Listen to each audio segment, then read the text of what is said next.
नमस्कार दोस्तों, स्वागत है एक बार फिर से आज की बड़ी और ताजा खबरों में। बस आपसे निवेदन है, कृपया वीडियो को लाइक कर दें, चैनल को सब्सक्राइब करें और घंटी बटन भी दबा दें। ये पहली बड़ी खबर है, ईवीएम मशीन में कोई भी बटन दबाने पर वोट बीजेपी को वीडियो शेयर करने वाला शख्स किया गया गिरफ्तार। ये आपको बता दें कि मेघालय के वेस्ट गारो हिल्स जिले से एक शख्स को सोशल मीडिया पर इलेक्ट्रॉनिक वोटिंग मशीन यानी ईवीएम मशीन का वीडियो साझा करने के आरोप में गिरफ्तार कर लिया गया। वीडियो में दिख रहा है कि ईवीएम मशीन की कोई भी बटन दबाने पर वोट भारतीय जनता पार्टी के पक्ष में दर्ज हो रहा है। आपको बता दें कि मेघालय में वोटिंग से पहले माहौल खराब करने की पूरी कोशिश की जा रही है। मुख्य निर्वाचन अधिकारी ने इस बात की जानकारी दी। उन्होंने बताया कि गिरफ्तार व्यक्ति की पहचान वोलोंग आर संगमा के तौर पर की गई है और उसने 16 फरवरी को साझा किए गए वीडियो में ईवीएम मशीन में छेड़छाड़ का आरोप लगाया था। उन्होंने बताया कि संगमा को रोंगजेंग विधानसभा क्षेत्र के पीठासीन अधिकारी द्वारा पुलिस में शिकायत दर्ज कराने के बाद गिरफ्तार कर लिया गया। आपको बता दें कि पुलिस अधिकारी के अलावा मुख्य निर्वाचन अधिकारी ने बताया कि आरोपी के खिलाफ भारतीय दंड संहिता की धारा 171 जी के तहत मामला दर्ज कर लिया गया है, जो चुनाव से संबंधित गलत बयानबाजी से जुड़ी है। आपको यह भी बता दें कि मेघालय में 27 फरवरी 2023 को विधानसभा के चुनाव के लिए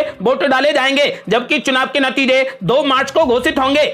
और ये बड़ी खबर, सीबीआई के सामने आज पेश नहीं हुए मनीष सिसोदिया। बीजेपी बोली बकरे की मां कब तक खैर मनाएगी। ये आपको बता दें कि दिल्ली के उप मुख्यमंत्री मनीष सिसोदिया को दिल्ली शराब नीति के मामले में रविवार को पूछताछ के लिए बुलाया गया था। अब मनीष सिसोदिया ने सीबीआई से समय बढ़ाने की मांग की है। उनका कहना है कि दिल्ली के वित्त मंत्री होने के नाते उनका बजट तैयार करना बेहद जरूरी है। वो फरवरी के अंत तक सीबीआई कार्यालय जा सकेंगे। उनका कहना है कि उन्होंने हमेशा एजेंसियों का सहयोग किया है। आपको बता दें कि उधर दिल्ली बीजेपी के प्रवक्ता हरीश खुराना ने मनीष सिसोदिया पर निशाना साधा। उन्होंने कहा कि मनीष सिसोदिया ने सीबीआई से समय मांगा है, बजट एक बहाना है, असल मकसद सवालों से भागना है। उन्होंने मनीष सिसोदिया पर जबरदस्त हमला बोलते हुए कहा कि बकरे की मां कब तक खैर मनाएगी। अगली बड़ी खबर, मनीष सिसोदिया ने कर दिया बड़ा दावा, बोले बीजेपी मुझे करवा सकती है गिरफ्तार। ये आपको बता दें कि दिल्ली के उप मुख्यमंत्री मनीष सिसोदिया को दिल्ली शराब नीति मामले में पूछताछ के लिए रविवार को केंद्रीय जांच ब्यूरो यानी सीबीआई के कार्यालय में बुलाया गया था। उन्होंने बजट बनाने की बात कहकर सीबीआई से थोड़ा और समय देने की मांग की। अब इस मामले में मनीष सिसोदिया ने एक और बड़ा दावा कर दिया है। उनका कहना है कि अगर आज उनसे पूछताछ की जाती तो उन्हें गिरफ्तार भी किया जा सकता था। मनीष सिसोदिया ने दावा किया है कि उन्हें डर है कि बीजेपी उन्हें गिरफ्तार करने का आदेश दे सकती है। उन्होंने कहा कि मैं गिरफ्तारी से नहीं डरता हूं और सवालों से नहीं भागता हूं। उन्होंने बजट का हवाला देते हुए केंद्र एजेंसी से पूछताछ को किसी और तारीख तक टालने का अनुरोध किया है। अब सीबीआई इस मामले में उन्हें नए सिरे से एक बार फिर से समन जारी करेगी। और बड़ी खबर, चुनाव आयोग के फैसले के खिलाफ सुप्रीम कोर्ट जाएगा ठाकरे गुट। संजय राउत का बड़ा आरोप, बोले 2000 करोड़ का हुआ सौदा। ये आपको बता दें कि चुनाव आयोग ने शिवसेना का नाम और निशाना मुख्यमंत्री एकनाथ शिंदे के गुट के नाम कर दिया है। इसके बाद से ही महाराष्ट्र में ठाकरे और शिंदे गुट के नेताओं के बीच में बयानबाजी जारी है। ठाकरे गुट लगातार चुनाव आयोग के इस फैसले का विरोध कर रहा है। आपको बता दें कि संजय राउत ने बड़ा आरोप लगाते हुए कहा कि उन्हें पूरा यकीन है कि चुनाव चिन्ह और नाम हासिल करने के लिए अब तक 2000 करोड़ रुपए के सौदे और लेन देन हो चुके हैं। ठाकरे गुट का कहना है कि सोमवार को वो इस फैसले के खिलाफ सुप्रीम कोर्ट जाएंगे और इंसाफ की गुहार लगाएंगे। संजय राउत ने कहा कि यह आंकड़ा 100% सच है। जल्द ही कई बातों का खुलासा होगा। इससे पहले देश के इतिहास में ऐसा कभी नहीं हुआ है। संजय राउत ने बीजेपी पर जबरदस्त हमला बोला। संजय राउत ने गंभीर आरोप लगा दिया है। उन्होंने कहा कि मुझे पूरा यकीन है कि चुनाव चिन्ह और नाम को हासिल करने के लिए अब तक 2000 करोड़ रुपए के सौदे और लेन देन हो चुके हैं। आपको बता दें कि फिलहाल ठाकरे गुट इस फैसले के खिलाफ सुप्रीम कोर्ट जाने की तैयारी में है। और बड़ी खबर, नीतीश कुमार के 100 सीटों वाले बयान पर बीजेपी ने किया जबरदस्त पलटवार। कहा उनसे बिहार संभलता नहीं और कांग्रेस पार्टी उन्हें नहीं देती भाव। यह आपको बता दें कि लोकसभा चुनाव 2024 से पहले बिहार के मुख्यमंत्री नीतीश कुमार विपक्षी दलों को एकजुट करने की कवायद में जुटे हुए हैं। उनकी कोशिश है कि सभी विपक्षी दलों को एक साथ लाकर भारतीय जनता पार्टी को हार का मुंह दिखाया जाए। यहां तक कि नीतीश कुमार अब दावा करने लगे हैं कि अगर सभी विपक्षी पार्टियां एकजुट हुई तो अगले लोकसभा चुनाव में बीजेपी 100 सीटें भी नहीं जीत पाएगी। उनके इसी बयान को लेकर अब बीजेपी ने भी उन्हें आड़े हाथों ले लिया है। बीजेपी नेता रविशंकर प्रसाद ने जमकर पलटवार करते हुए कहा कि नीतीश बाबू देवगौड़ा या इंद्र कुमार गुजराल बनना चाहते हैं। वो नहीं देख रहे हैं कि पीएम मोदी के नेतृत्व में भारत आगे बढ़ रहा है। उन्होंने कहा कि बिहार तो उनसे संभलता नहीं, कांग्रेस तो उन्हें भाव नहीं दे रही। इसके बाद भी वो लालू जी के चक्कर में फंस गए हैं और रात में सपने देखने लगे हैं। और ये बड़ी खबर, कांग्रेस पार्टी ने बीजेपी पर बोला जबरदस्त हमला। कहा नोट और वोट कमाने का जरिया थी कश्मीर फाइल्स फिल्म। बीजेपी को कश्मीरी पंडितों की कोई चिंता नहीं। ये आपको बता दें कि कांग्रेस पार्टी ने एक बार फिर कश्मीर फाइल्स फिल्म को लेकर केंद्र की मोदी सरकार पर जमकर हमला बोला। दरअसल कांग्रेस पार्टी के नेता दिग्विजय सिंह ने ट्वीट कर कहा कि भारतीय जनता पार्टी और उनके कश्मीर फाइल्स बनाने वालों को केवल आग लगाकर नोट और वोट कमाना है। इन लोगों को कश्मीरी पंडितों की कोई चिंता नहीं है। इसके साथ ही उन्होंने गगन भगत का ट्वीट भी शेयर किया जिसमें कहा गया था कि कश्मीर फाइल्स के कारण कई लोग कश्मीर नहीं जा सकते क्योंकि धारा 370 बीजेपी संघ और कश्मीर फाइल्स के कारण हालत गंभीर हो गए हैं। आपको बता दें कि इसी ट्वीट को शेयर करा दिग्विजय सिंह ने भी बीजेपी पर जमकर निशाना साधा। उन्होंने बताया कि भारत जोड़ो यात्रा के दौरान कांग्रेस नेता राहुल गांधी ने भी कश्मीरी पंडितों से बात की थी और बीजेपी को पत्र भी लिखा, लेकिन इसका कोई भी फायदा नहीं हुआ। कश्मीर फाइल्स की रिलीज के समय भी कांग्रेस पार्टी ने बीजेपी को खूब घेरा था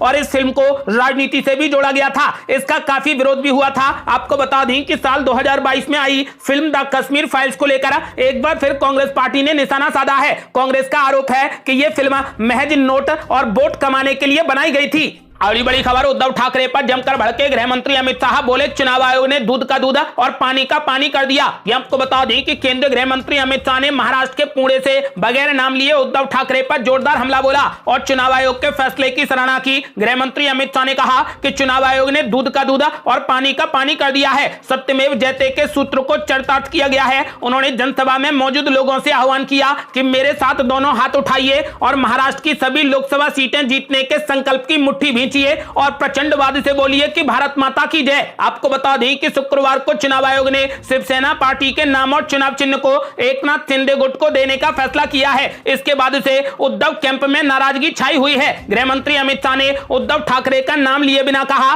कि कुछ लोग मुख्यमंत्री बनने के लिए विरोधी दल के तलवे चाट रहे थे। शिंदे साहब को असली शिवसेना मिल गई है। कुछ लोग झूठ बोलते थे। पार्टी के कार्यकर्ताओं का धोखा देकर कुछ लोग मुख्यमंत्री बने थे। उन्होंने कहा कि राज्य का चुनाव हम लोग शिंदे और देवेंद्र फडणवीस के नेतृत्व में लड़ेंगे। अमित शाह ने कहा कि मोदी जी के नेतृत्व में तीसरी बार 2024 में हम लोगों की सरकार निश्चित बनेगी। अगली बड़ी खबर, बीजेपी पर जमकर भड़के असदुद्दीन ओवैसी, बोले यदि मैं टीपू सुल्तान का नाम लूंगा तो क्या मुझे मार दोगे। ये आपको बता दें कि AIMIM के चीफ असदुद्दीन ओवैसी ने कर्नाटक में मचे टीपू सुल्तान विवाद को लेकर अपनी प्रतिक्रिया दी है। उनका कहना है कि कर्नाटक के अंदर भ्रष्टाचार मुख्य मुद्दा है, लेकिन वहां टीपू सुल्तान के मुद्दे को लेकर राजनीति हो रही है। उन्होंने यहां तक कहा कि अगर मैं टीपू सुल्तान का नाम लेता हूं तो क्या वो मुझे मार देंगे। इससे पहले भी ओवैसी ने कर्नाटक में बीजेपी अध्यक्ष नलिन कुमार कटील पर निशाना साधा था। आपको बता दें कि असदुद्दीन ओवैसी ने कहा कि मैं टीपू सुल्तान का नाम लेता हूं तो क्या करोगे तुम, मुझे मारोगे क्या, तुम मुझे मिटा दोगे, बोलो कहां आना है कर्नाटक में। पीएम मोदी इन भाषाओं से सहमत हैं। उन्होंने सवाल करते हुए पूछा कि क्या पीएम मोदी इस तरीके की भाषा पर चुप रहेंगे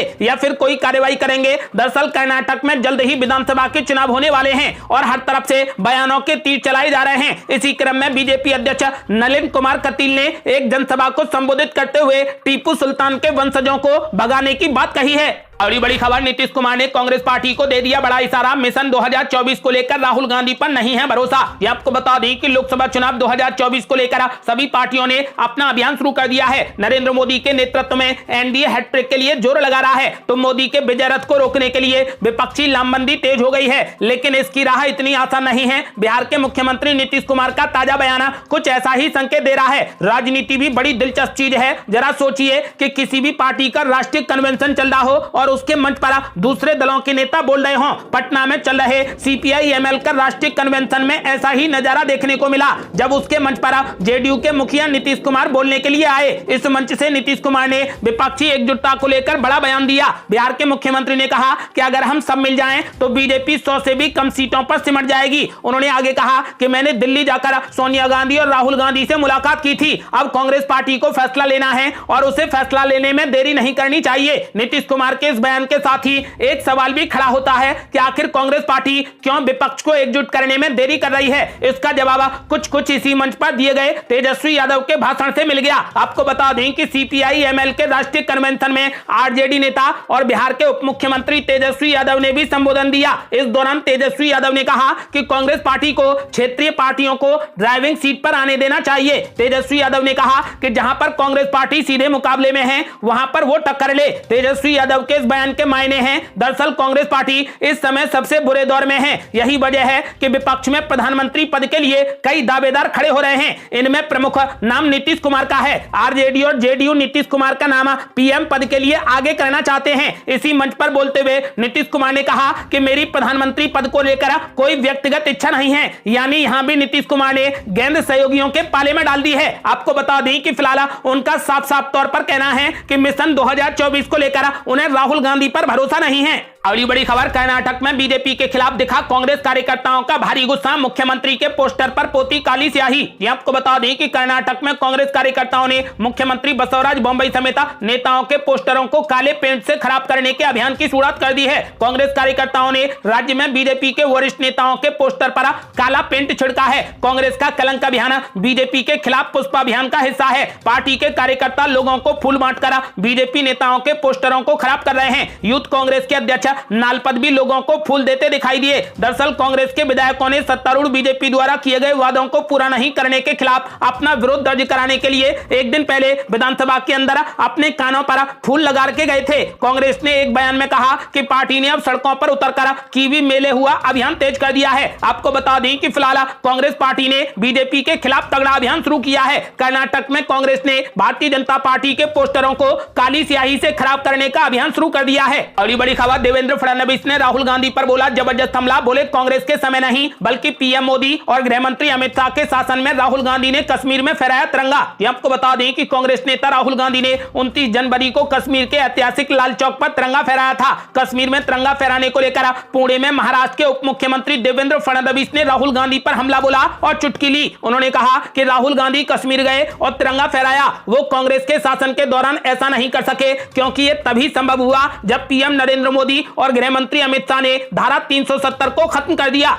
अगली बड़ी खबर, क्या राहुल गांधी भी सनातन धर्म के लिए कर रहे काम? बागेश्वर धाम वाले धीरेंद्र शास्त्री ने दिया बड़ा जवाब। आपको बता दें कि बागेश्वर धाम वाले धीरेंद्र शास्त्री हिंदू राष्ट्र वाले बयानों को लेकर फिर से चर्चा में हैं। इस बीच धीरेंद्र शास्त्री ने एबीपी न्यूज को इंटरव्यू दिया। इसी इंटरव्यू में राहुल गांधी को लेकर उनसे सवाल किया गया तो उन्होंने तगड़ा जवाब दिया। हाल ही में धीरेंद्र शास्त्री से मिलने मध्य प्रदेश के पूर्व मुख्यमंत्री और कांग्रेस नेता कमलनाथ पहुंचे थे। कहा जा रहा है कि धीरेंद्र शास्त्री की बढ़ती प्रसिद्धि को लेकर हर दल उन्हें अपने साथ में जोड़ने की कोशिश में है। इसके पहले बीजेपी के नेता भी उनके कार्यक्रमों में पहुंच चुके हैं। इन सब के बीच एबीपी न्यूज ने उनसे सवाल पूछा। धीरेंद्र शास्त्री ने कहा कि उनके दरबार में कोई भी आ सकता है, यहां सभी का स्वागत है। धीरेंद्र शास्त्री से जब पीएम मोदी के बारे में पूछा गया तो उन्होंने कहा कि बहुत अच्छा विचार है, जो सनातन का कार्य करेगा उसके साथ हम हैं। साथ ही उन्होंने यह भी कहा कि राजनीति से उनका कोई भी लेना देना नहीं है। जब राहुल गांधी के बारे में उनसे पूछा गया तो जवाब देने से इनकार कर दिया। उन्होंने कहा कि किसी भी राजनेता पर कोई कमेंट नहीं है। क्या राहुल गांधी सनातन का काम कर रहे हैं? इस सवाल पर उन्होंने सीधे कह दिया कि मुझे पॉलिटिक्स की तरफ मत ले जाइए, पॉलिटिक्स का नाम भी मत लीजिए, पॉलिटिक्स में मेरी कोई भी रुचि नहीं है। आपको बता दें कि एक सवाल के जवाब में धीरेंद्र शास्त्री ने कहा कि उनके 600 से ज्यादा मुसलमान शिष्य हैं, वो उनके बारे में भगवान से प्रार्थना भी करते हैं। धीरेंद्र शास्त्री ने कहा कि हमारा विरोध मुसलमान या किसी भी धर्म से नहीं है, विरोध केवल सनातन विरोधियों से है।